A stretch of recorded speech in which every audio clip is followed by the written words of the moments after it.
ça invalide certaines choses. Et donc, j'ai rappelé la semaine dernière, le Shulchan Aruch dans le Siman Samer 60, chapitre 60 du Shulchan Aruch, la halacha he, akore et shema, velo kiven ibo bepasuk rishon, shu shema Israël, lo yatsa yedei chovato.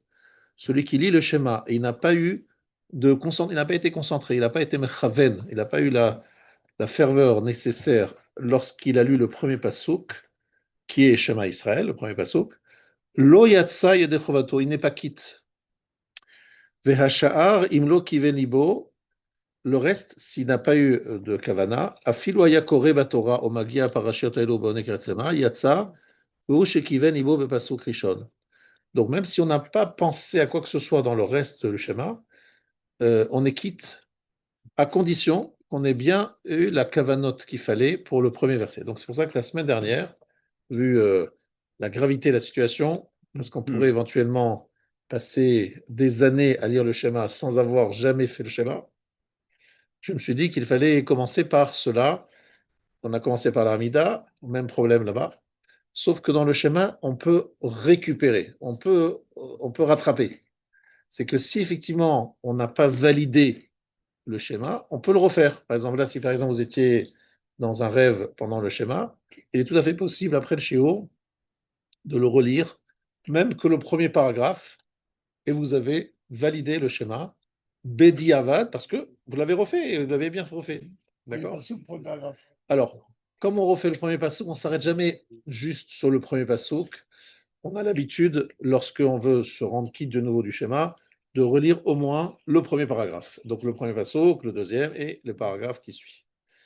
Ça, c'est l'usage, c'est pas simplement sin halakha, les maaseh, c'est la halakha pratique qu'on applique, etc.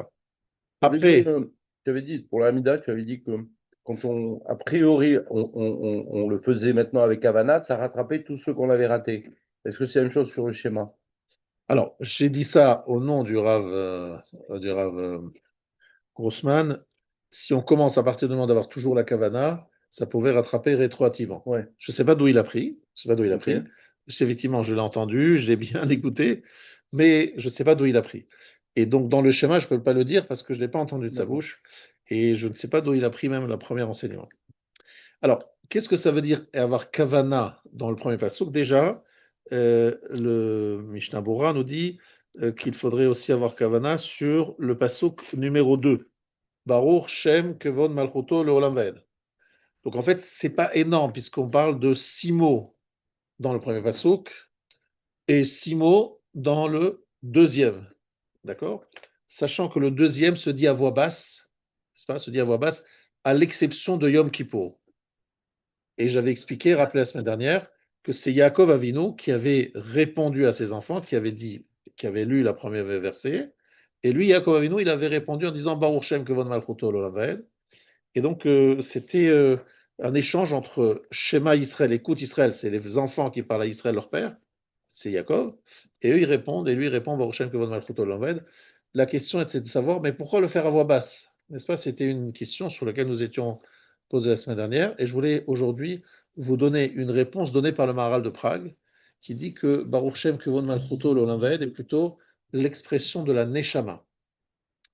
La Neshama veut dire Baruch Shem Kevod Malchut Olam fort, mais cette Neshama est empêchée parce qu'elle est dans un corps et qu'elle sent qu'elle est, voilà, qu'elle ne peut pas vraiment s'exprimer à 100%. Donc pour l'instant, ça se dit à voix basse. Le jour de Kippour, on est comme des anges. Donc ça se dit de façon forte parce que c'est la Neshama qu'on laisse parler avec toute sa force, etc. Mais le reste de l'année, la Neshama est un peu emprisonnée dans le corps. Donc elle est obligée de faire un petit bémol, de parler, entre guillemets, à voix basse. Je vous traduis ça dans une autre façon. D'une autre façon, ça veut dire que tout simplement, on ne peut pas. Baruch Shem Kevod Malchut Olam Vaed est une dimension qui s'exprime dans le monde là-haut, dans les mondes d'en haut, dans un monde où la présence divine est évidente pour tous. Ici, c'est plutôt caché, donc on doit rester aussi caché. Baruch Shem Kevod Malchut Olam Vaed, c'est plutôt un espoir de le voir, le nom d'Hachem et son kavod et sa royauté révélés par tous. Lorsque vous lisez le Rashi, et je vous invite beaucoup à l'étudier, le Rashi dans Vaet Hanan, qui explique le premier paragraphe du schéma, le Rashi est assez choquant, étonnant. Rashi nous dit, Shema Israël, écoute Israël, Hachem Elokeinu, Hachem qui est notre Dieu dans ce monde, Hachem Echad, il sera Echad. Comme il est écrit, Bayom Haou, Yeh Hachem Echad Ushmo Echad. Ce jour-là, qu'est-ce que dit Rashi? Il dit que aujourd'hui, les peuples du monde ne reconnaissent pas l'unicité d'Hachem. Donc, Hachem Elokeinu, Hachem, c'est déjà notre Dieu à nous, les Juifs ici, mais ce n'est pas le cas pour les autres peuples. Alors, Hachem Echad, c'est un espoir, c'est une fila, une prière pour que bientôt tous reconnaissent qu'il est Echad. Donc, on est un peu embêté parce que ça veut dire que c'est pas pour tout de suite, quoi. C'est pas maintenant, c'est plus tard.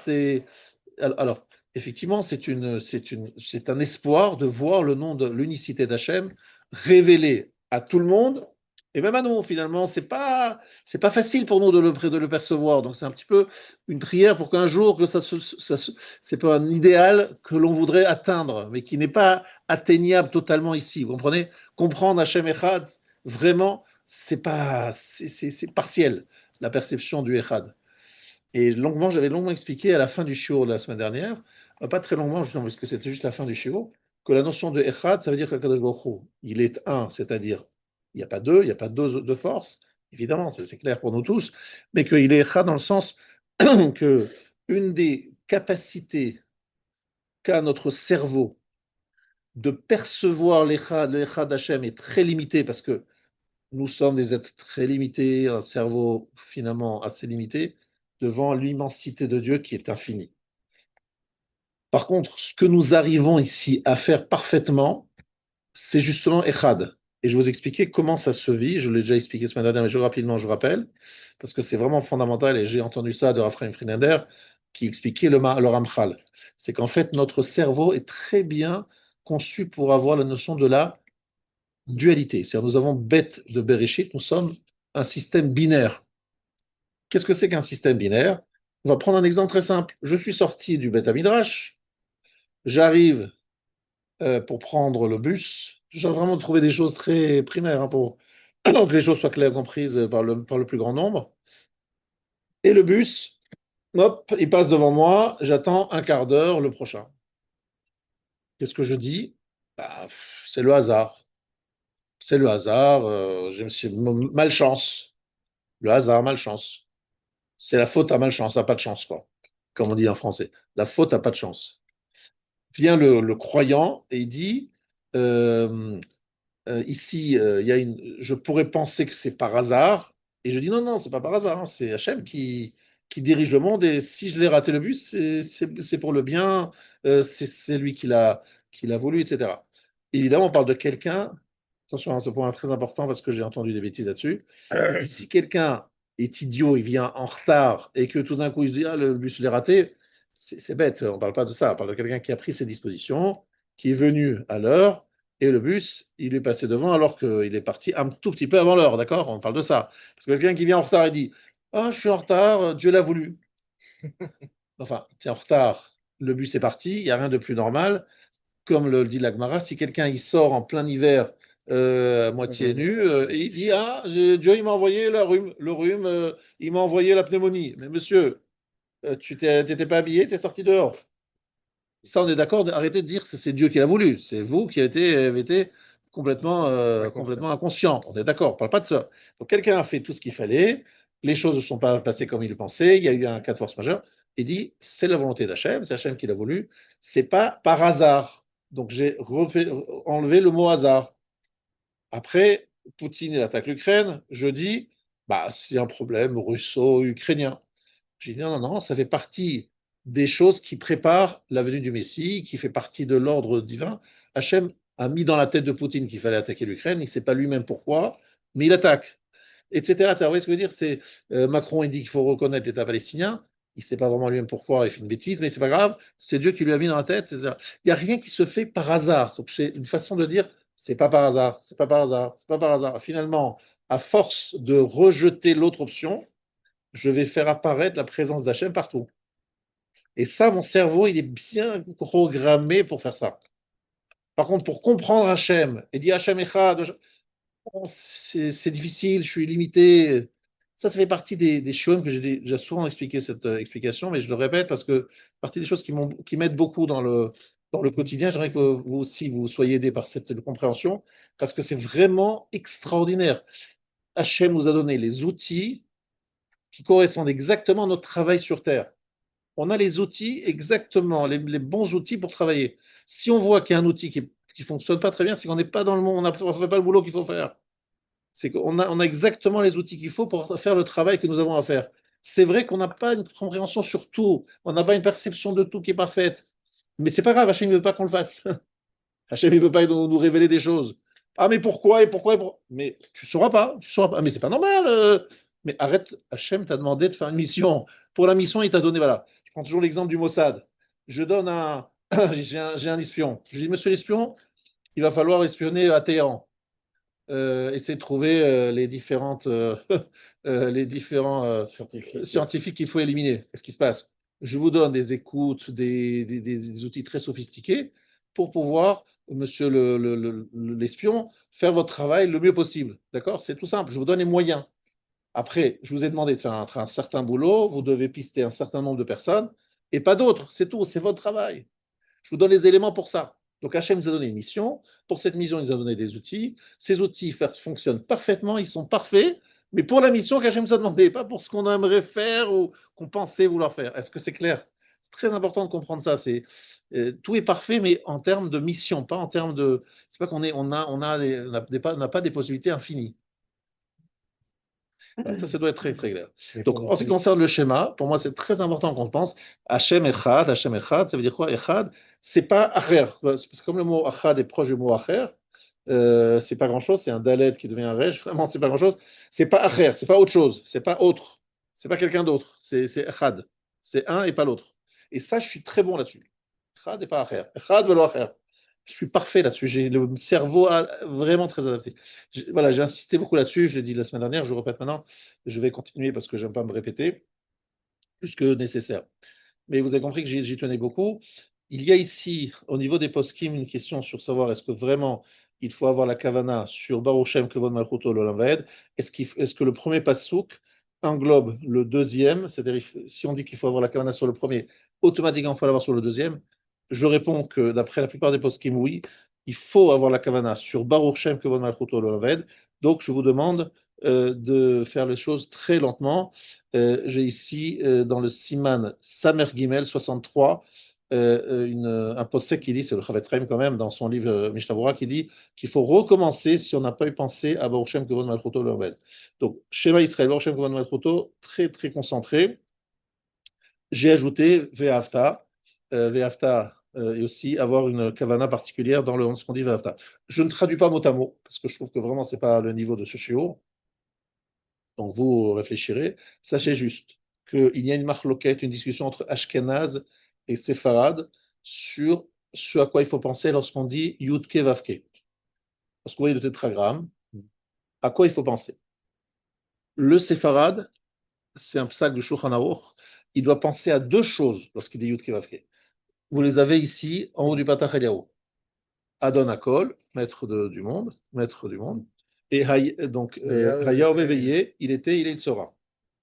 Ça, c'est écrit dans Yud Kevavke. Ça, c'est Asfara doit penser chaque fois qu'il dit Yud Kevavke. En tout cas, chaque fois qu'il est dans le cadre d'une beracha, d'une bénédiction, et dans les schémas, évidemment, aussi. L'Ashkenaz n'a pas l'obligation, dit le Gaon de Vilna, d'avoir ces deux kavanotes. Il doit penser simplement qu'il est maître du monde. Adon Akol. Yud Kevavke s'écrit d'une certaine façon et se lit d'une autre façon.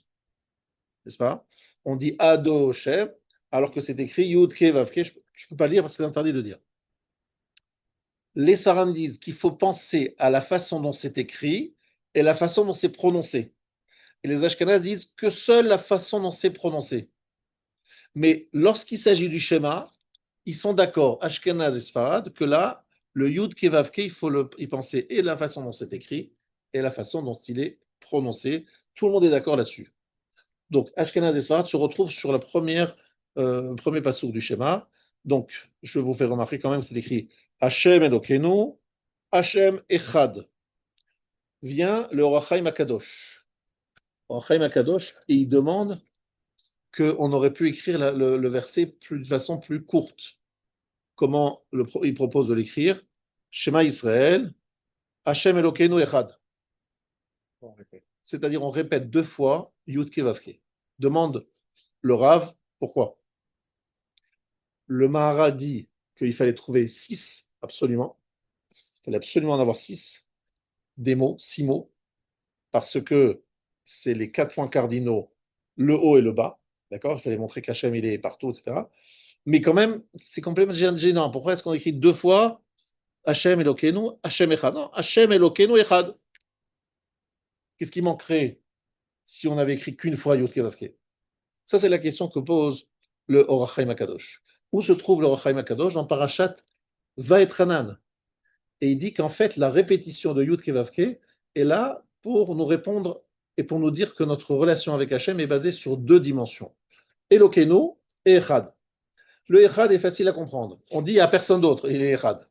Donc, en fait, quelque part, il s'impose à nous parce qu'il n'y a pas d'autre option. Hein. Je vais aller où? Je ne vais pas chez Hachem. Est-ce qu'il y a une autre force? On a l'impression qu'il y a des forces différentes. Mais Hachem Echad, il n'y en a qu'une seule. Donc, je n'ai pas le choix. Quoi. En fait, quelque part, je n'ai pas le choix. Je suis Echad. Si je reconnais qu'il est Echad, automatiquement, je n'ai pas d'autre option. Je ne peux pas aller à droite, à gauche, il n'y a que lui. Ça, c'est Hachem Echad. Oui, pourquoi Hachem Elokeinu? C'est un choix. C'est de dire que même s'il n'y avait pas Echad, même s'il y avait, Shalom, différentes divinités, je dirais Hachem Elokeinu. Hachem, je le prends parce que c'est notre Dieu. Qu'est-ce que ça veut dire qu'Hachem, c'est notre Dieu? C'est qu'Hachem, il a annoncé que le peuple juif, c'était son peuple de prédilection. Il appelle ça Am Segula, qu'il regarde lui-même et seul, sans mettre de sarim, de force spirituelle intermédiaire. Il est tout le temps avec nous. Et donc, je l'aurais choisi parce qu'il est nous. C'est-à-dire que je l'aurais pris, je l'aurais élu en tant que notre Dieu, même s'il y avait d'autres options, c'est notre Dieu parce que je l'ai choisi. Donc, un s'est imposé et l'autre s'est choisi. Je dis Hachem, nous, c'est notre Dieu. Mais aussi Hachem Echad, en fait, il n'y a pas d'autre option. Mais c'est vrai qu'il est nous par rapport aux autres peuples, dans le sens où il n'y a pas d'intermédiaire, de sarim. Ce qui fait qu'il y a des conséquences en bataille très importantes que vous voyez devant vous, mais vous ne savez pas pourquoi. Vous ne savez pas mettre des fois les commentaires. Vous voyez une grande question sur Israël. Pourquoi Israël est à vous? Pourquoi vous êtes en Israël? Et pourquoi vous êtes là? Tout le temps des revendications sur Israël. Vous dites, bon, c'est une question géopolitique, c'est une question de machin. Vous dites, bon. Puis après, vous voyez quand même en France qu'il y a un parti politique qui va faire sa campagne sur le problème israélo-palestinien. On dit, mais quel rapport entre le problème israélo-palestinien et le problème d'un Français lambda, quoi, c'est pas son problème, ça. Donc c'est quand même bizarre, c'est quand même étonnant. Et puis maintenant que la guerre est terminée, ils essaient toujours de trouver encore des choses pour reprocher sur le passé. Je dis, mais pourquoi cet acharnement? Vous avez quand même cette question. Vous êtes en Israël, il y a sans arrêt des gens qui disent non, mais ça c'est à nous, et ça c'est. Vous êtes sans arrêt, vous dites, mais qu'est-ce qui se passe? Pourquoi c'est tellement disputé?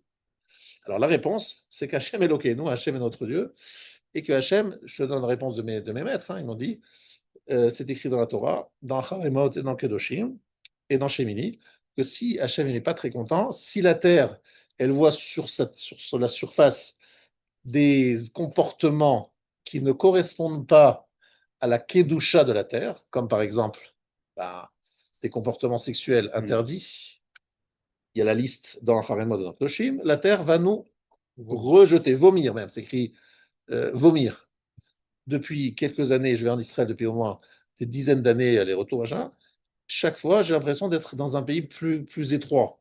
Ah non, là, on ne peut pas y aller parce que c'est un peu dangereux, vous comprenez, il y a un village arabe, un peu. Ah, là, vous ne pourrez plus y aller parce que vous comprenez. J'ai l'impression que l'État se resserre, comme si j'avais moins en moins de place. C'est en fait la terre qui nous rejette parce qu'on n'a pas le mérite de l'avoir à 100%. On devrait avoir une terre très large, sans contestation. Mais la contestation, c'est pas parce qu'il y a des problèmes géopolitiques, c'est que tout simplement, il y a un problème que nous n'avons pas résolu, c'est notre droit à être sur cette terre et conditionné à un bon nombre de conditions que nous ne remplissons pas. C'est pour ça qu'Hachem nous envoie des messages. Donc être les élus d'Hachem et dans la terre d'Hachem, ça demande aussi, c'est pas que une joie et une chance, c'est aussi un engagement et des obligations. C'est pas que des droits, c'est aussi des obligations. Voilà ce que dit ici le Or HaChaim HaKadosh. C'est vrai que c'est intéressant que je vous l'ai cité parce que j'aurais voulu que vous le lisiez parce qu'il est assez long, je ne peux pas dire, mais il insiste beaucoup sur la notion de. euh, il nous parle de choses très intéressantes. Il y a trois éléments. Il y a Ahavat Atov, Ahavat Mo'il et Ahavat Aharev. Il y a le bien, le bon, Tov, Mo'il, ce qui est utile, et Arev, ce qui est agréable. J'aime ce qui est bon, bon pour moi, j'aime ce qui est bon, j'aime ce qui m'est utile, et j'aime ce qui m'est agréable. On est d'accord? Bon pour moi, ça peut être pas très agréable, ça peut être bon pour moi parce que c'est bon pour ma santé. Donc ça, c'est les trois Ahavot. Et donc en fait, Akadosh Baruch Hu nous dit, euh, on dit, notre bien-être, ce qui est utile pour nous et ce qui est agréable pour nous, c'est Elokeinu. Voilà. J'ai choisi cette option parce que je pense que ça, c'est bon pour moi, c'est utile pour moi et c'est agréable pour moi. Ça, c'est le choix Hachem Elokeinu. Je le choisis parce que je pense que c'est le meilleur choix pour moi. Hachem Echad, mais de toute manière, il n'y en a pas d'autre. Je considère que c'est pas qu'il y ait une autre option, il n'y a pas d'autre option. Donc ça, c'est la dimension d'Hachem Elokeinu, Hachem Echad. Kol Echad Kedai Leatzmo, dit le Rav. Après, je vous ai dit de faire très attention lorsque vous dites le nom d'Hachem.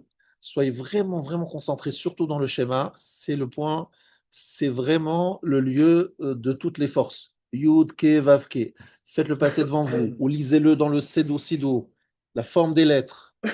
Pensez à chaque chose. C'est comme une force atomique que nous avons. D'où est-ce que je sais que le schéma est si puissant et si incroyable? C'est pas moi qui l'ai inventé.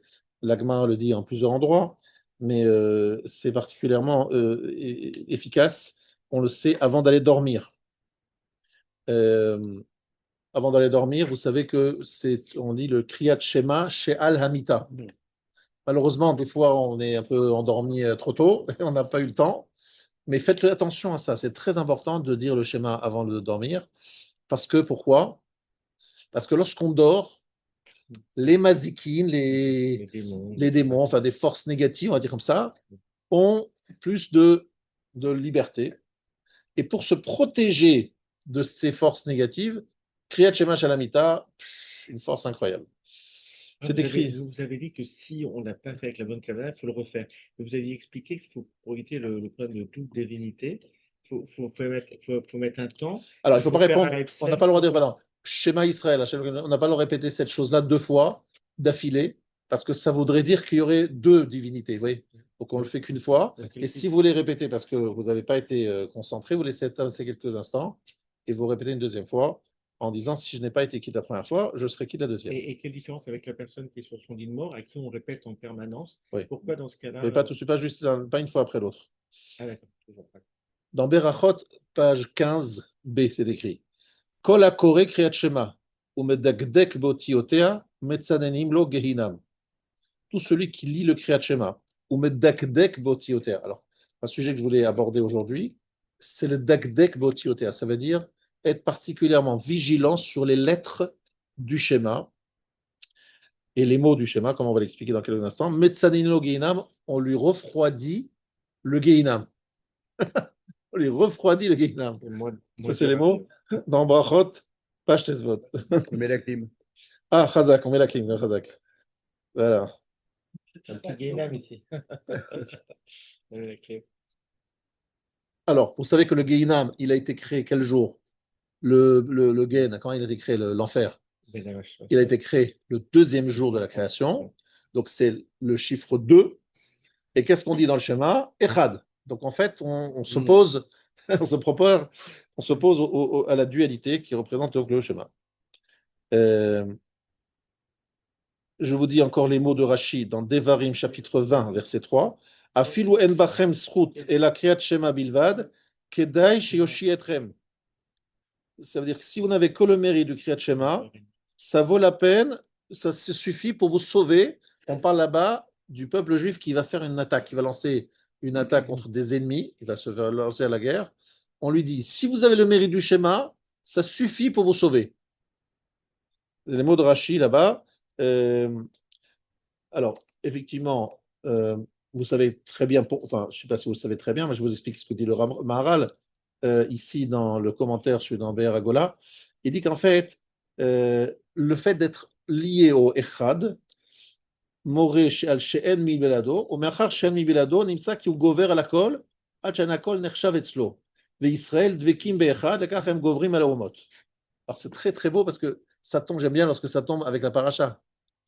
On va dire Vayishlach ce Shabbat. Dans Vayishlach, vous savez tous que Yaakov va avoir un combat avec l'ange d'Esav, c'est pas l'ange d'Esav, et lorsque il va sortir victorieux de cette bataille, qu'est-ce qu'il lui dit? Tu vas t'appeler Israël. C'est le nom d'Israël est le nom de la victoire de Yaakov face à l'ange d'Esav, de Satan. Or, on dit Shema Israël. Shema Israël, et on nous dit que cette phrase-là a pour effet de nous protéger des peuples du monde, des ennemis. Mais pourquoi ça nous sert de protection contre nos ennemis? Parce que c'est écrit Hachem Echad. Alors ça veut dire quoi? Ça veut dire la chose suivante. Vous le savez, on l'a dit je ne sais combien de fois au nom du Raphaël de Vologim, si quelqu'un se trouve dans une situation, on va dire, compliquée, dangereuse, il a un joker. Même si c'est quelqu'un qui ne fait pas Shabbat, j'ajoute, j'insiste, quelqu'un qui ne fait pas Shabbat, quelqu'un qui ne fait pas Kippour, quelqu'un qui mange du porc, un homme vraiment complètement éloigné du judaïsme. Arrivent les terroristes le 7 octobre et il est dans sa maison. Et à ce moment-là, il se concentre. Shema Israël, Hashem Echad, Hashem Echad, Hashem Echad. Il reste très concentré sur En Od Milvado, qu'il n'y a personne à part lui qui peut me sauver. Ni l'armée israélienne. D'ailleurs, là, ils l'ont ressenti très clairement parce qu'ils appelaient l'armée, ils appelaient la police. Personne ne répondait. Le 7 octobre, on est là. Les terroristes partout. Ils puent d'une maison à l'autre. On s'imagine cette situation horrible. Et ils ne savent plus quoi faire. Ils se demandent, mais qu'est-ce qu'on fait? Chas v'shalom, que ça ne nous arrive jamais à personne ici d'avoir une situation aussi terrible. Dit le Raphaël de Vologim, on a un joker. En on milvado. Je concentre. En on milvado. Rien ne peut être fait sans volonté. Il n'y a rien qui n'existe à part lui. Il veut me tuer, le monsieur. Il ne peut arriver que si Hachem lui permet. Donc j'ai vu ça de façon incroyable lorsque j'ai parlé avec la rescapée d'Hypercacher, où j'ai vu cette jeune fille me dire, elle m'a dit, il m'a tiré dessus et ça s'est enrayé. Et il a dit, le goy, le terroriste, il a dit, c'est pas votre jour. C'est-à-dire, lui, il a dit, c'est pas votre jour. Hachem ne veut pas que je vous tue. Enfin, entre une façon, quoi. Donc, tu entends un truc pareil. En milvado, tu te concentres. En milvado. C'est un joker, je dis, pour n'importe quel juif, peu importe s'il est religieux ou pas religieux. Alors, en milvado, pourquoi? Parce que si Hachem, il est Echad, et je suis conscient qu'il est Echad, moi, je suis Israël, je suis proche de Echad, il n'y a que lui. C'est un peu comme si je me lançais dans ses bras. Donc, je suis conscient que rien ne peut m'arriver sans lui. Donc, il me dit, voilà, je t'accueille, viens dans mes bras, je t'accueille et tu seras sauvé. C'est vrai que ça paraît dingue, mais c'est comme ça que le Raphaël de Vologim le dit. Il n'y a rien qui peut me toucher parce que je suis Echad et Israël dvekim be'echad. Israël sont attachés à cette dimension d'Echad. La kachem govrim alomot. Comment je Barach Echad à la kol bekoach achdut. Voilà, vous avez compris, je pense que c'est assez facile à comprendre cet enseignement-là. Donc ça, c'est un premier point que je voulais développer, mais je vous ai dit une phrase. Dans l'Agmara, dans Brachot, c'est-à-dire Medakdek Beotiotea. Alors, vous devez savoir qu'il y a une Mishnah dans Brachot, Din Kamatz et un Shulchan Aruch dans le chapitre 61. Din Kamatz le Dagdek ou le Chaven Bikriyat Shema. Donc le chapitre 61 est un chapitre qu'il faut réviser absolument. Alors, Ikra Kriyat Shema, Bekavana, Be'ema, Be'ira, Be'retet, Veziya. Je traduis. Il lira le schéma avec concentration, avec ferveur, Be'ema ou Be'ira, avec la crainte, avec le tremblement, vraiment, il est très. Be'retet, littéralement, tremble, c'est ça. Zia, il transpire. Voilà. Vous imaginez comment le Shrav Yosef Karo, il lisait le schéma, tu vois. Il était en train de transpirer, de trembler. Bon, alors je sais que c'est pas notre niveau, mais en tout cas, vous dire le sérieux qu'il faut avoir lorsqu'on lit le schéma, c'est être concentré et de se dire attention, c'est un moment important.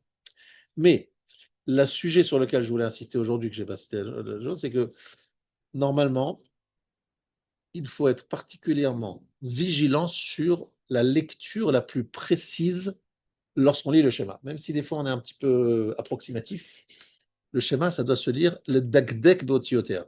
C'est-à-dire, il y a 245 mots.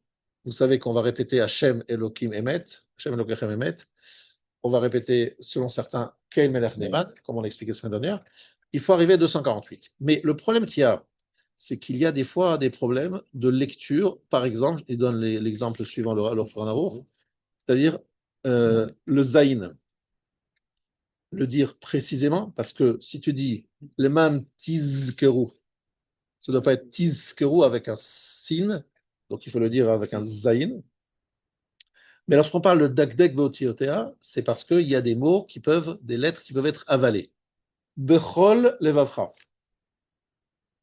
Si tu lis vite, comme il y a un lamed bechol, et il y a un lamed dans levavcha, ça donne quoi? Bechol levavcha, tu as fait sauter un lamed. Et tu as fait un mot. Il y en avait deux, c'est devenu un mot. Bechol levavcha. Ensuite,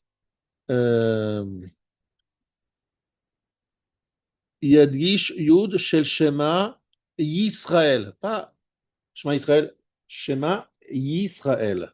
Donc tu insistes sur le Yud et tu le présentes. Bechol Levavcha. Al Levavchem. Bechol Nafshechem. Chaque fois, il y a un lamed qui termine un mot, il y a un lamed qui commence un mot. Esev Besadecha. Vavadetem Mehera. Chaque fois qu'il y a deux lettres qui sont les mêmes, qui finissent et qui commencent un mot, tout de suite, il faut se dire attention, attention, attention, je vais le lire trop vite, je vais mal le lire. Donc, être particulièrement vigilant, mettre dakdek botia, ça peut nous amener à l'air conditionné dans le Guinam. Ça vaut la peine. Je ne sais pas quelle température il fait dans le Guinam. En tout cas, paraît-il, bonne clim, ça peut toujours nous aider dans cet endroit. Donc, mais pour ça, il faut être medakdek botiotea, être particulièrement vigilant, parce que chaque mot, ça doit être pour nous comme du trésor, un trésor. Lorsque vous avez beaucoup de billets de banque dans la main, vous regardez chaque billet, etc. Donc là aussi, soyez. Ensuite, il y a ce qu'on appelle mil'el et mil'ra. C'est-à-dire, il y a des mots sur lesquels on insiste sur la partie de la syllabe, la première syllabe, d'autres sur la dernière syllabe. En fait, il faudrait après recommencer à apprendre à lire, quoi. En tout cas, le schéma, le lire lentement, précisément, d'être medakdek. Ça vaut la peine, c'est du trésor. En plus, il n'y a pas beaucoup d'endroits dans la tefila où il faut être particulièrement vigilant. Il y a le schéma et la hamida, c'est pas la fin du monde. Ensuite, il faut a priori entendre les mots qu'on prononce. Les hashmia, le oznav, faire entendre à ses oreilles. Yesh, donc, alors attention, il y en a qui ont l'habitude de dire le schéma à voix haute. Le problème qu'il y a, c'est qu'il ne faut pas déranger les voisins. Donc, voix haute, ça ne veut pas dire obligatoirement que toute la synagogue vous entende. Voix haute, ça veut dire que vous-même, votre oreille, entende ce que vous dites. C'est tout. Tout ce qu'on vous demande. Mais vous pouvez le faire assez à voix basse. Après, il y a donc il y a alors, a priori, Tsarich Likrot Kriyat Shema Bateamim Komo Shem Batorah. Il y a une machloket ashkenaz séfarade, de nouveau. Les sfaradim font attention de lire le schéma avec la cantillation de la Torah, les ta'amim de la Torah. Les ashkenazim ne font pas attention à ça, mais les sfaradim font attention à ça. C'est le Shulchan Aruch qui le demande. Ensuite, il y a des dagesh. Donc, appuyez sur le dagesh. Ensuite, faites attention à faire la différence entre le aleph et le ayin. Pour un ashkenaz, c'est plus difficile. Pour un sfarad, c'est plus dans l'habitude. La différence entre le et le ei. Donc, ça veut dire il y a le ségol. Bref, c'est sans fin, quoi. Le tséré et le ségol. On est vraiment dans une vraie nécessité. C'est nucléaire, quoi. De relire. Voilà, comme il dit, voilà, on est dans une centrale nucléaire. Chaque détail compte. On n'a pas envie d'avoir une explosion. Et on a, au contraire, beaucoup d'énergie potentielle positive à se mettre de son côté. Ça nous protège de nos ennemis. Ça refroidit le Gainam. Et c'est le centre même de notre vie. Ça vaut la peine de vivre que pour ça. Que pour lire le schéma. Le schéma, ça vaut la peine de vivre une journée entière en lisant simplement le schéma. Voilà. Rappelez-vous de cette phrase. C'est tout, ça suffit. Mais lisez-le bien. Donc, c'est pas le moment de courir, quoi. C'est le moment où il faut faire lentement, bien comme il faut, chaque lettre, chaque mot, chaque syllabe, la séparation, l'état amime. C'est le moment où il faut se dire, voilà, j'ai le temps. J'ai le temps. Alors après, je vais aller un peu plus vite avant, un peu plus vite après. C'est pas la fin du monde, mais au moins ça, être très vigilant. C'est de l'or en barre, de l'or en barre. Vous avez Tu peux pas ici. rattraper le chat, c'est bon après. Alors voilà, si le Chaler Tzibour est rapide et il fait trop vite, vous n'arrivez pas à suivre sa cadence, il n'y a aucun souci.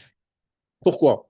Parce que vous allez me dire, mais pourquoi je veux être avec Chaler Tzibour? Les 3 derniers mots, généralement. Parce que les 3 derniers mots, je veux les écouter du Chaler Tzibour. Or, si je suis en plein milieu, est-ce que ces 3 premiers mots, je peux les écouter et être qui? Ta réponse est non. Donc on fait Hel Melach. Et comme j'ai expliqué la semaine dernière, qu'il y avait ou Kel Melech Neyman qu'on pouvait dire avant, soit avoir la kavana des vaves. Alors là, je vais vous le dire dans les mots, parce que la semaine dernière, je ne vous ai pas expliqué pourquoi.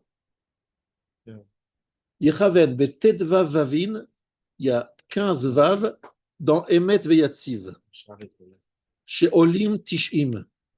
Vous êtes d'accord que 15 fois 6, 90. 90, c'est bon, le compte est bon? Vem keneged shloshet shemot ha'avaya, shekol shem ole 26, ve'arba otiotav hem shloshim. Incroyable ce que dit ici le Shulchan Aruch. Le Shulchan nous dit qu'après le schéma, donc vous avez pris du temps et vous n'avez pas écouté le Shalir Tzibour répéter Hachem, Elokechem, Emet. D'accord? Vous êtes. Voilà. Vous vous dites, écoutez bien ce que je vous dis maintenant. Vous avez 15 vav qui sont après donc Veyatzi, Venachon, Vekaya. C'est des vav en trop. Ces vav, c'est les valeurs numériques 6. Comme il y en a 15, égale 15 fois 6, égale 90. Pourquoi 90? Parce que le Shem Havaya, le nom Yud Ke Vav Ke, ça vaut combien? 26. Plus les 4 lettres, on compte les 4 lettres, 26 plus 4 égale 30. Donc si vous réfléchissez à ces vav, ces 15 vav, vous avez 3 fois 30, parce que vous avez 90, donc vous avez l'équivalent de 3 fois 30, c'est les 3 noms d'Hachem, comme si vous avez dit 3 fois le nom d'Hachem après, avec ces 15 vav qui donne 90. Je sais que ça paraît dingue, parce qu'on se dit, mais quel rapport, les vav, et le 15, et les 90, et les machins. C'est un truc de malade. C'est dingue parce que c'est le Shulchan Aruch à la Khalmaséen, c'est pas, je n'ai pas trouvé ça dans un livre de Kabbalah. C'est incroyable. Et pour le soir arabe. Dans les mêmes souffles. Alors bravo, on va y arriver pour le soir, c'est une très bonne question. Alors, pour le matin, en tout cas, ça fonctionne comme ça. Alors, très franchement, j'imagine que ça m'échappe un peu l'explication profonde de ces vaves et de ces 90 et ces machins. Je suis juste en train de vous dire un petit mot, c'est que les 15 vaves, c'est pas par hasard qu'il y a 15 et qu'il y a le vav, d'accord? Le vav, le chiffre 6 correspond aux 4 points cardinaux plus haut et le bas, donc c'est-à-dire tout l'univers, d'accord? Et le chiffre 15 représente justement le Yud et le He, le Yud Ke, je vous rappelle que c'est valeur numérique 15, et qui relie le ciel et la terre. Après, le Vav est aussi le Vav Achibour, le Vav qui fait le lien entre les éléments, d'accord? C'est ce qu'on appelle le Vav qui fait lier deux mots, qui lie deux mots. Donc, encore une fois, vous allez vous éclater, réfléchir à ça, pourquoi, quel est le sens profond. Comme mon shiur, j'essaie d'être un peu concret, vous donner des idées très concrètes. Je vous ai dit ce qu'il dit le Shulchan Aruch. Il y a dans le Rama une autre explication que je ne vais pas vous dire maintenant, mais la question était très bonne, c'est de dire, mais alors le soir, il n'y a pas 15 vav. En plus, c'est des, Emet Vemuna, c'est des compliments. oui, c'est des compliments. Non, le soir, c'est Emet Vemuna. Alors, juste, Emuna, ça veut dire confiance, n'est-ce pas? Parce que c'est comme c'est l'obscurité, on a peur de ça. Le soir, on a peur. En plus, on aimerait bien avoir 248 mots pour nous protéger. Mais il n'y a pas le soir, il n'y a pas de système.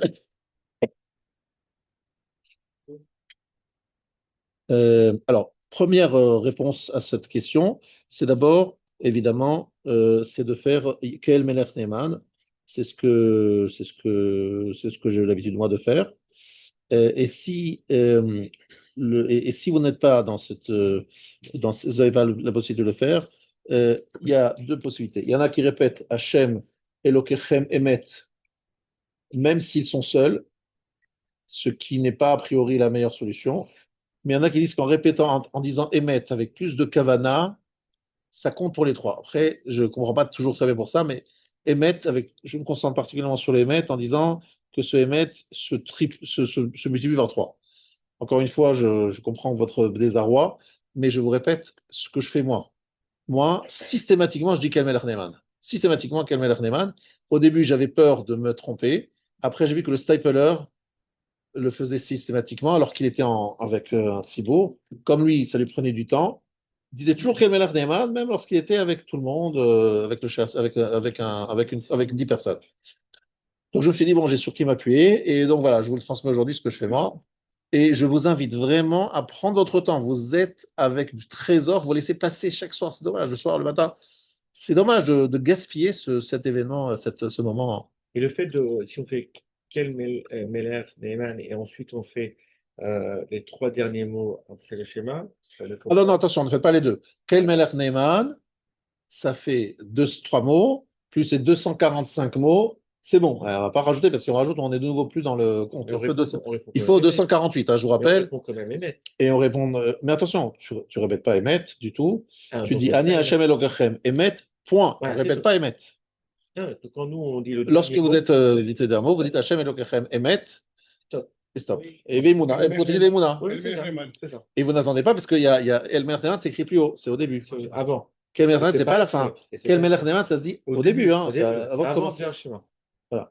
Moi, je fais systématiquement parce que je pense que je vais y arriver, je vais pas y arriver. Pas si tu dis Mais dites-vous, je prends mon temps, je me concentre, j'ai la traduction de chaque mot. Et à la limite, après, vous allez plus vite, avant, vous allez vite.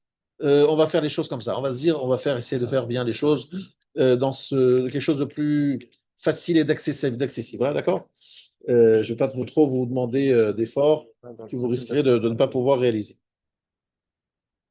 Alors, je vous ai expliqué que le Maharal de Prague avait donc différentes explications sur le.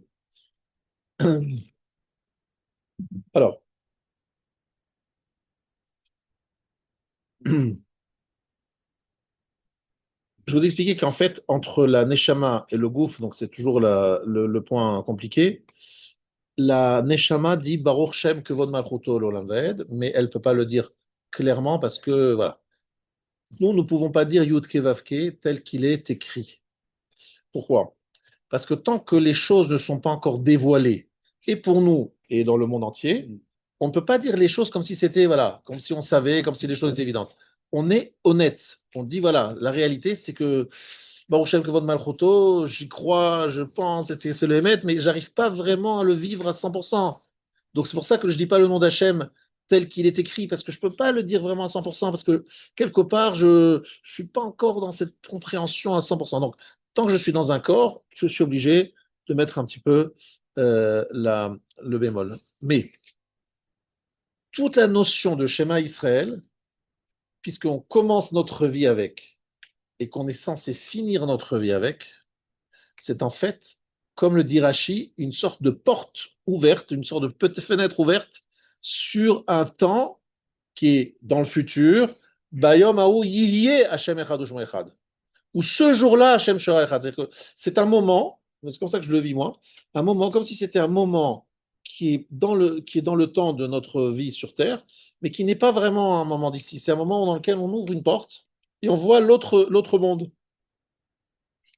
C'est tous les jours, 2 fois par jour. C'est le moment où j'ouvre une fenêtre, on dit ah, mais il y a un autre monde derrière là qui existe, et cet autre monde se révèle à moi pendant ces quelques moments du schéma.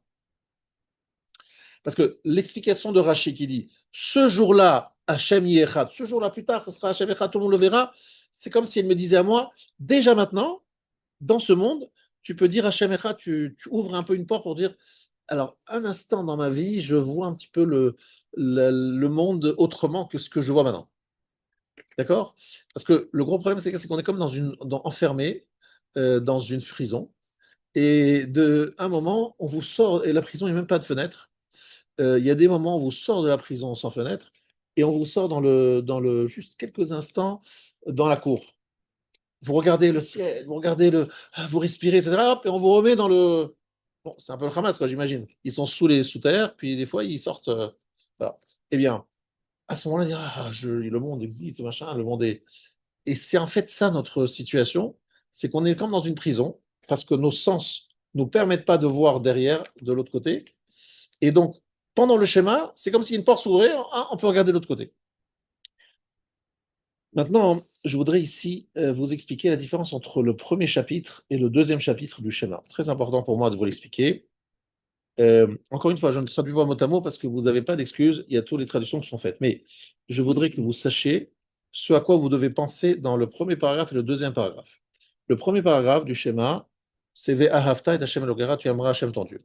On a expliqué la semaine dernière aussi que le rabbi Akiva Eger, il me semble que je l'ai dit, je me rappelle plus si je l'ai dit ça et celui-là, il demande comment est-ce qu'on peut dire à des gens aimer Hashem. Je l'ai jamais vu, je le connais pas. Aimer Hashem, franchement, ça me parle pas quoi. Et d'ailleurs, comment je peux dire à mon cœur aime? Ben, j'aime pas. J'aime pas. Je peux pas dire à mon cœur d'aimer.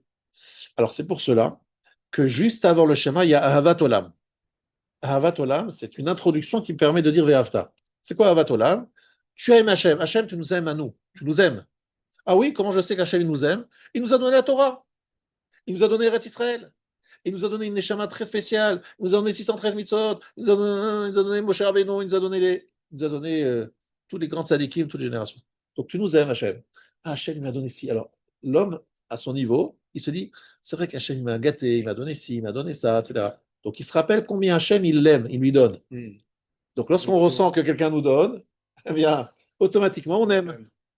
Donc c'est pour ça qu'on dit juste avant Ahavat Olam, on montre combien Hachem nous aime. Comme ça, Ve'afta, ça peut venir peut-être, si on a réfléchi à ce qu'on a lu avant. J'aime Hachem parce que il m'a donné il m'a tellement gratifié de tellement de cadeaux. Donc je l'aime parce qu'il m'aime. Vous voyez ce que je veux dire? Ça, c'est le Rabbi Akiva Ger qui nous le dit. Oui, mais il y a une grande différence entre le premier chapitre et le deuxième. Plusieurs différences. Le premier chapitre, il est écrit Bechol Evavcha, ou Bechol Nafshecha, ou Bechol Meodecha, de tout ton cœur, de toute ton âme et de tous tes moyens. N'est-ce pas? Il n'y a pas ça dans Dans le deuxième chapitre du schéma, qui, je vous le rappelle, attention, hein, la Gemara dans Brachot nous dit, premier chapitre, la mitzvah de Kabbalat Ol Malchut Shamayim, l'acceptation du joug divin. La mitzvah de Ve'ahavta d'aimer Hashem. Deuxième chapitre, l'acceptation des mitzvot. Im shamoa tishmeu el mitzvotai. Je prends sur moi d'accomplir les mitzvot. Alors, il y a écrit Bechol evavchem ou Bechol nafshechem, mais c'est pas écrit ou Bechol meodechem. C'est bizarre. Deuxième différence, le premier chapitre est au singulier et le deuxième est au pluriel. Troisième différence, dans le premier chapitre, on ne parle pas de récompense ou de punition. Le deuxième, on parle d'une récompense et d'une punition. Quatrième différence, lorsqu'on nous parle d'enseigner, Veshinantam levanecha, tu l'enseigneras à tes enfants, et là-bas c'est écrit Velimadtem otam et benechem. Ça ressemble. Tu enseigneras. Une fois c'est écrit Veshinantam, une fois c'est écrit Velimatem. Pourquoi? Et moi j'aimerais que vous vous habituiez à poser des questions. Dire voilà, le premier chapitre il y a ça, le deuxième chapitre, c'est quoi la différence entre les deux chapitres? Cette question a été posée, vous avez compris, par beaucoup de commentateurs, et la réponse classique et connue est la suivante. C'est que Veshinantam, c'est ça le point qui va nous le révéler, et Velimadtem, c'est pas la même chose. Veshinantam, c'est enseigner, Velimadtem, c'est enseigner. Quelle est la différence? Veshinantam, il a chante Shinun. Shinun, c'est répétition, mais surtout, Shinun, Shanun, ça veut dire aiguiser. Qu'est-ce que ça veut dire aiguiser? Je te pose une question de Torah, tu réponds par tout de suite. C'est tranché, quoi. Je te pose une question, hop, direct, tu as la réponse, c'est clair, c'est net, il n'y a pas d'hésitation, c'est assimilé. Voilà, c'est assimilé de façon parfaite. Veshinantam, Shanoun, tu as révisé, et c'est comme lame de rasoir. C'est tranchant, voilà. Tranchant, connaissance parfaite. Ça, c'est une dimension de connaissance élevée. Veshinantam, le vanecha, c'est faire de son fils un tamid racham. Voilà. Alors que Velimatem, c'est enseigner. C'est gentil, c'est enseigné, mais c'est pas la connaissance de Veshinantam. Donc le premier chapitre parle des êtres des sections qui sont en fait l'élite du peuple juif, qui connaissent la Torah, Veshinantam parfaitement. Mais pour connaître la Torah à ce niveau-là, c'est pas en étant en dilettante, machin, c'est du boulot. Et surtout, Bechol Meodecha, c'est donner tous ces moyens, c'est-à-dire de laisser tomber le olamazé, je m'en fous du confort, je m'en fous des moyens. J'étudie toute la journée, je gagne très peu et je vis dans des moments difficiles. Le chol modécha, c'est même si c'est pas facile, je suis fatigué, j'étudie quand même. J'ai mangé un peu faim, j'étudie quand même. J'ai des problèmes d'argent, j'étudie quand même. C'est le chol modécha, je donne à Hachem tout, mon cœur, mon âme et tous mes moyens. Voilà. Et même si c'est dur, et même si... Donc c'est vraiment le Talmid Racham, le tzaddik qui dit je donne tout pour Hachem. Bon, c'est l'élite, Veshinantam, c'est les gens qui connaissent. Donc c'est au singulier, parce qu'après on parle au pluriel. Là, c'est plus écrit Bechol Meodechem, parce que c'est pas des gens, c'est des gens qui travaillent, qui gagnent leur vie honorablement. Et Akadosh Baruch Hu leur dit voilà, si vous servez Hachem, vous aurez la parnassa. Vous ne servez pas Hachem, vous n'aurez plus la parnassa. Donc on parle de gens qui sont dans le monde du travail et qui n'ont pas cette connaissance de Torah qu'auront l'élite de Veshinantam. Alors c'est intéressant de réfléchir et de voir le schéma comme ça. C'est-à-dire c'est deux types d'études, deux types de façons de servir Hachem. On a bien compris, on sait tous la fameuse Gemara dans Shabbat, dans Brachot, page 35, tout le monde la connaît par cœur. C'est Rabbi Shimon Bar Yochai et Rabbi Ishmael. Rabbi Shimon Bar Yochai dit je ne comprends pas comment ces gens-là ils travaillent, comment ces gens. Alors on lui répond monsieur, mais Rabbi Shimon Bar Yochai, c'est écrit dans la Torah.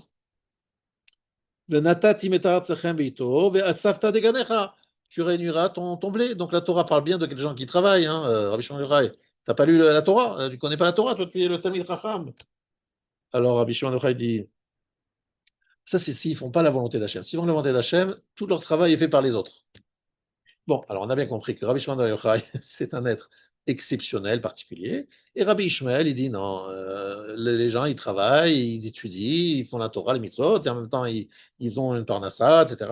Bref, c'est la majorité des gens sont dans cette... c'est pour ça que c'est au pluriel. C'est la majorité des gens partagent leur temps entre la pratique des mitzvot et la pratique aussi de leur parnassa. Et il y a une minorité qui, bechol meodera, bon, il a tout donné, il donne son enfant. Donc c'est effectivement toujours été nécessaire dans le peuple juif qu'il y ait Yissachar et Zevulun, qu'il y ait quelqu'un qui travaille, qui étudie tout le temps et l'autre non. Lorsqu'on pense à Ve'afta Hashem Elohecha, on pense à des Talmidei Chachamim comme Rav Yosef qui répond sur toutes les questions tout de suite à la seconde, Rav Moshe Feinstein, Rav Eliashiv, Rav Etzion Bashaol, bref, tous les grands maîtres d'Israël. Et pas seulement eux, c'est des gens connus ceux-là. Mais il y a Baruch Hashem, beaucoup de gens aujourd'hui, je ne sais pas si vous savez, mais dans les yeshivot, dans les kololim, qui se font interroger, mais sur des quantités de pages et des détails, du détail. C'est impressionnant, hein, cette connaissance de Torah qu'il y a, mais c'est quand même limité, quoi, c'est une élite. Et la majorité, ils doivent faire autrement. Donc c'est très beau le schéma, comme ça il s'explique très bien. Tu aimeras Hachem ton Dieu, bechol levavcha, ou bechol nafshecha, ou bechol meodecha. Alors attention, lorsque vous lisez ce passage, il va falloir un peu réfléchir à quoi vous pensez. Bechol levavcha, de tout ton cœur, c'est yetzerato, etc. Nafshecha, c'est même si on me met sur un bûcher. Alors là-dessus, j'aimerais un jour apporter ce qu'il disait le Rav Wolbe, il dit comme ça. Le bonhomme, il est en train de lire le schéma, il dit j'aime Hachem mon Dieu de toute mon âme. Et à quoi il pense? Si on me met devant, il pense à l'inquisition, hein, devant Bichon, soit tu te convertis au christianisme, soit je te jette dans le bûcher.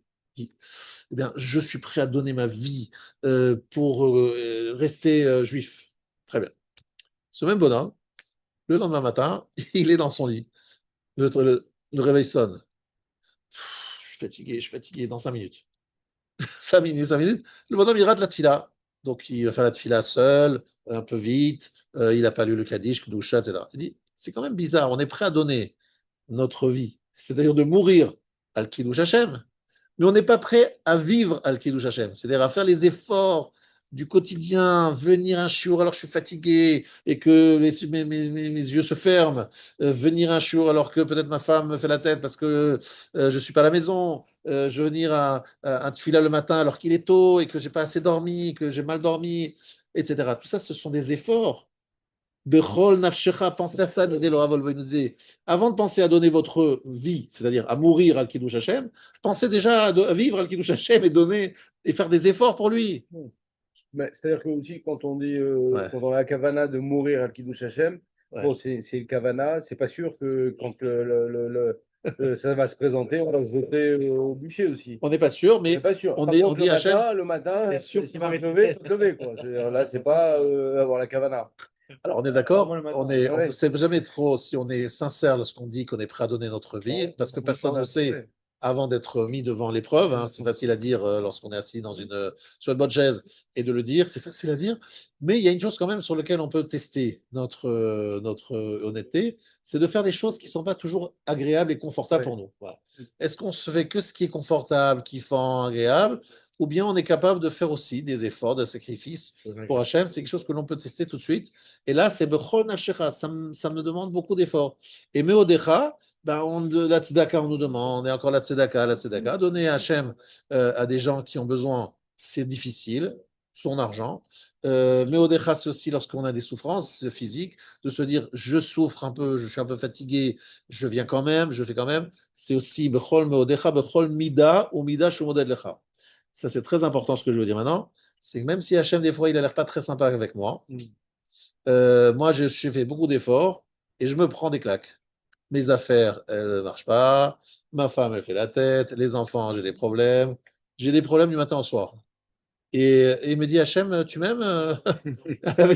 Je déteste. Ma situation, elle est catastrophique.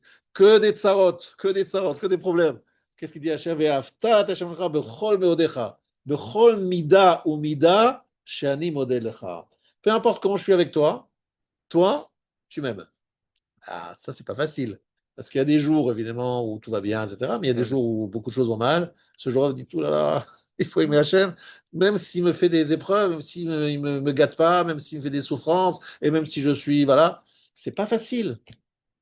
Hachem dit, tu m'aimeras, même bechol mida ou mida shani model lecha. Peu importe si je suis sympa avec toi ou pas. Je suis en fait toujours sympa avec toi, seulement tu vois pas toujours le côté sympa dans ma façon de faire. Mais effectivement, il y a des gens malheureusement qui ont perdu des enfants, des gens qui ont perdu la santé, il y a des gens, mais c'est des sarotes terribles. Est-ce que dans ce cas-là, tu aimes Hachem ou pas? Facile à dire lorsqu'on est encore une fois, tout va bien, mais lorsque tout va mal, c'est pas évident de le faire. Ça, il faut y penser en disant tout ça, ça prend un peu de temps d'ailleurs, hein, de penser à tout ça. Le Vavra, Nafshecha, Meodecha, je vous ai fait pas mal de boulot. Alors, encore une fois, je ne sais pas si moi-même je pense tous les jours à tout ça, mais je vous dis l'idéal, quoi. Vehayu hadvarim haele asher anochi metzavecha hayom alevavecha. J'adore le Dvar Torah que je vais vous dire maintenant. C'est Rav Bleu qui m'a enseigné. Ces paroles-là seront, que je t'ordonne aujourd'hui, seront sur ton cœur. Alors, j'ai souvent cité. Le Rav nous a dit quoi? Les paroles de Torah doivent être sur le cœur ou dans le cœur? Dans le cœur, pas sur le cœur. Alors, il nous a dit quelque chose qui chaque fois m'a marqué, parce que aussi, ça vous concerne encore aujourd'hui, même hein, lorsque je vous parle maintenant, c'est que des fois, on entend des choses, mais elles ne nous parlent pas. Ça ne nous parle pas, on n'est pas concerné, on ne se sent pas du tout concerné. Normalement, un homme qui ne se sent pas concerné par les paroles qu'il entend, il base. Allez, hop, hop, ça me concerne pas. Hachem nous dit, reste, mets ça sur ton cœur. C'est quoi sur ton cœur? Garde en esprit, dans l'esprit. Pourquoi? Parce que le jour où tu auras besoin de cet enseignement, ce jour-là, tu l'auras reçu. C'était pas d'actualité à l'époque, mais maintenant, c'est d'actualité. Mais comme c'est sur ton cœur, c'est-à-dire que tu t'en rappelles, hop, ce jour-là, tu dis, ah, merci, heureusement. Oh là là, merci Hachem que j'ai appris, qu'il m'a enseigné ça, parce que si je n'avais pas écouté à ce moment-là, si j'avais basé, je ne l'aurais saurais pas. Allez, va c'est magnifique. Les paroles de Torah doivent être sur ton cœur. Le jour où tu as besoin, le corps il s'ouvre. À ce moment-là. Et vous savez comment j'ai pensé à ça? Le 7 octobre, le lendemain du 7 octobre, en fait, très exactement une semaine après, il y avait des gens qui disaient, je me trouvais dans cette situation catastrophique, des terroristes autour de ma maison, j'entendais les cris, j'entendais les coups de feu, j'entendais les trucs, et je disais, qu'est-ce que je peux dire? Qu'est-ce que je peux faire? Ouais.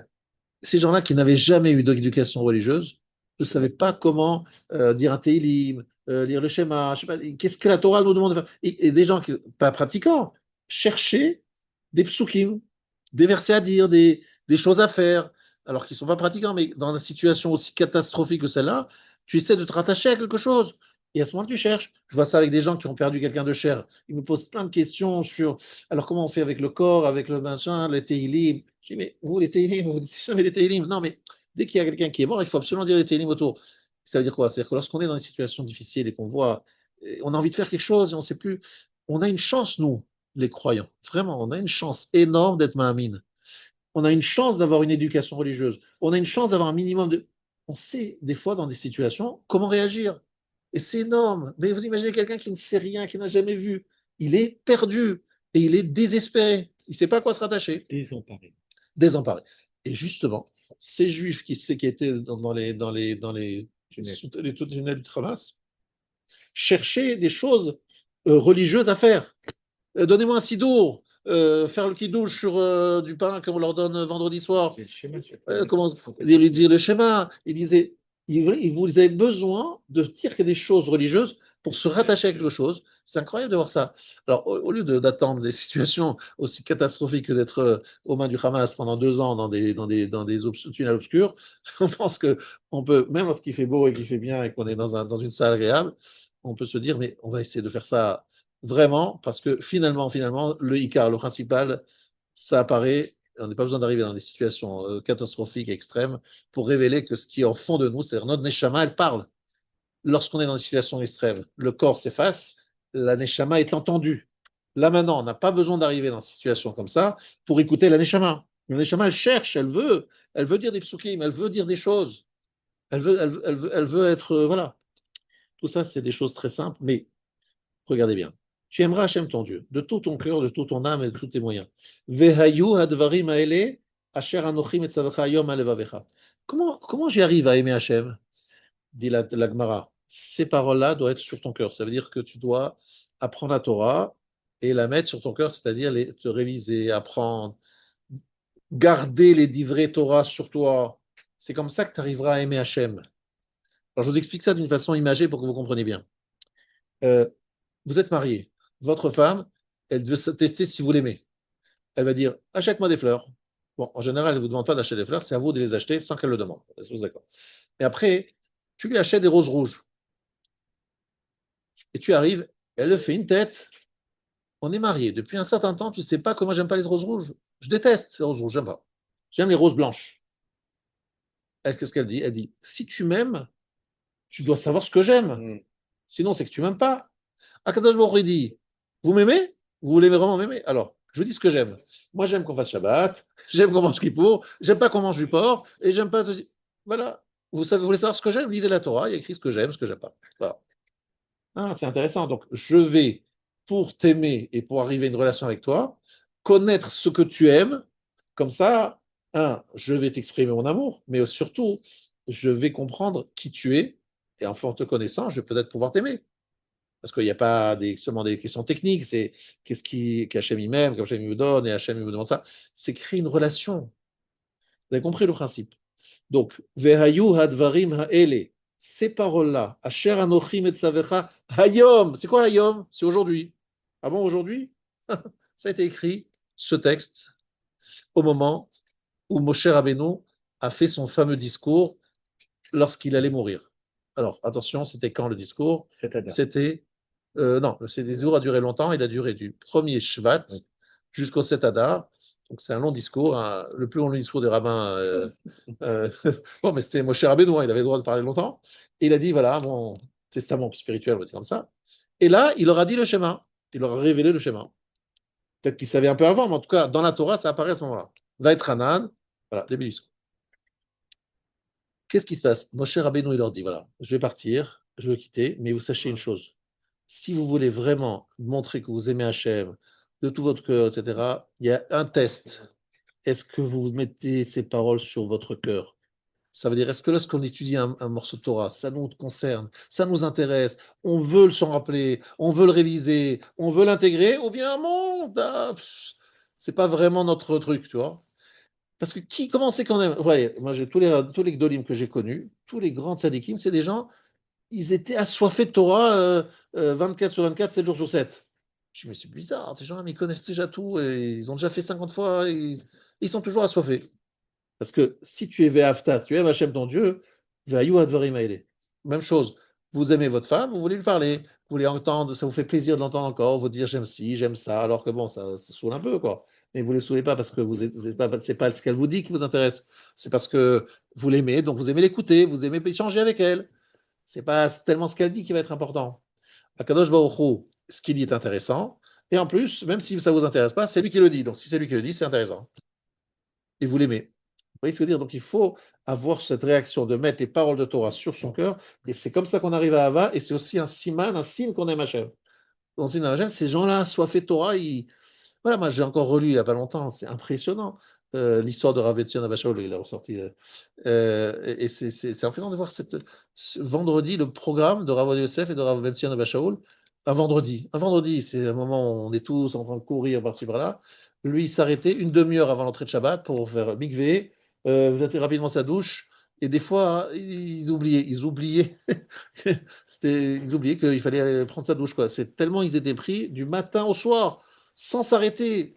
Et après le soir, et après la nuit, vendredi soir, ils n'allaient pas se coucher. Je me dis, mais c'est quoi c'est l'amour fou, quoi. C'est l'amour. Je peux pas m'arrêter, je peux pas m'arrêter d'étudier la Torah. Ça, c'est Vaillot Dream. Alors, même si on n'est pas à ce niveau-là, on va pas se raconter l'histoire, mais un petit peu de, voilà, que ça me concerne, ça m'intéresse, quoi. J'ai envie d'écouter ce qu'Hachem il a à dire. Et aussi, Veshinantam levanecha. Est-ce que ça m'intéresse que mes enfants sachent, ou bien bon, mes enfants, ils savent pas, c'est pas grave, machin, non. Veshinantam levanecha. Je veux que mes enfants ils connaissent le Torah, ils aiment la Torah, c'est important pour moi. Tout ça révèle le niveau de Ahava que j'ai. Et qu'est-ce que j'ai envie que mes enfants fassent. Évidemment, il y a la mitzvah de Tfilin, il y a la mitzvah de Mezouza. Alors pourquoi cette Tfilin et Mezouza, c'est écrit là? Donc vous avez vu, il y a le schéma, Tfilin, enseigner à ses enfants, Tfilin et Mezouza. Alors rappelez-vous ce grand principe, Chut HaMeshulash lo bimera inatek. Vous savez cette phrase? Le Chut HaMeshulash, c'est quoi le Chut HaMeshulash? C'est le fil tressé. Vous voyez dans le mot tressé, il y a trois. Vous prenez un fil, vous mettez trois fils et vous les tressez solides. Vous mettez que deux fois, c'est pas très solide. Il faut mettre trois fois, tresser trois, c'est solide. Où est le Chut HaMeshulash pour un juif?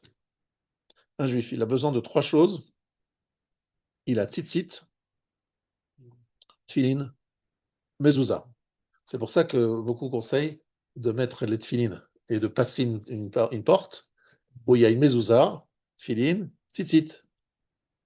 Et lorsqu'il lit le schéma en plus, avec toutes ces trois choses, il est alors là, le schéma se trouve dans la mezouza, on le lit avec les tfilines, il se trouve dans les tfilines, dans la mezouza, et on le répète sans arrêt chaque matin et soir. Ça, c'est notre grande force parce que ça nous donne une force spirituelle qu'on ne soupçonne pas, on ne sait pas combien on est plus fort grâce à ces trois éléments, plus le schéma qui est prononcé, c'est bombe atomique, on a une puissance incroyable, on est protégé des Umot Haolam, Vous savez quoi? Vous n'avez pas besoin d'aller très loin. Vous allez demander au Shabak, au Mossad et à tous ces gens-là combien d'attentats ont été déjoués pendant ces 10 dernières années. Voilà. Faites-moi plaisir, vous allez leur demander. Ils vont vous dire, c'est impressionnant. Vous dites, mais comment vous avez trouvé, etc. Ben, souvent par hasard. Ah, par hasard, c'est pas par hasard, c'est que il y a, il y a cette protection incroyable que nous avons, parce que nous avons quand même autour de nous un sacré nombre de personnes qui veulent nous faire du mal, un très très grand nombre, et malheureusement trop passent, mais il y en a énormément qui ne passent pas. Mais on ne sait pas pourquoi. Mais le Chut HaMeshulash, l'élément, le fil tressé, est un élément extrêmement important de notre protection. Donc, s'il vous plaît, lorsque vous faites ce triptyque-là, ne le faites pas en râlant, en disant bon, je vais le faire le plus vite possible, je vais me débarrasser. Dites-vous, mais c'est ma vie, c'est mon assurance vie. Voilà, mon assurance vie, c'est ça. Voilà. Je mets ça, tranquille. J'ai le schéma, je veux protéger des ennemis, je mets les tefilines et je suis Chodam Shulash. Et pourquoi? Parce qu'en fait, le juif, normalement, il est amnésique. On est très amnésique. On a besoin d'éléments qui nous rappellent. Alors, on passe une porte, il y a Mezouza. Ah oui, on se rappelle, schéma Israël. On met le tefilin, oui. Et avant, on mettait les tefilines toute la journée. Parce qu'on est tellement, tellement amnésique. Mais pourquoi on ne met plus les tefilines aujourd'hui toute la journée? Parce qu'on a peur de ne pas pouvoir se préserver, d'être dans l'hygiène et dans les réflexions qu'il faut avoir. Mais sinon, c'est quelque chose qui est censé nous accompagner toujours.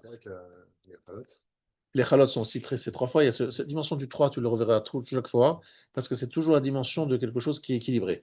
Thèse, antithèse, synthèse, c'est vraiment quelque chose qui est un homme, femme, enfant. Tu vois, cet élément, tu le retrouveras chaque fois, Avraham, Yitzhak, Yaakov. Tu vois. Toujours, okay. Tu as par exemple, oui, Chesed, Din, Tiferet. Tu as toujours quelque chose, un trio qui amène un certain équilibre et qui nous permet d'être, Baruch Hashem, toujours ici, Admir V'Isrim Shana, dans la Torah les Mitzvot. Et que je vous rappelle pour deux.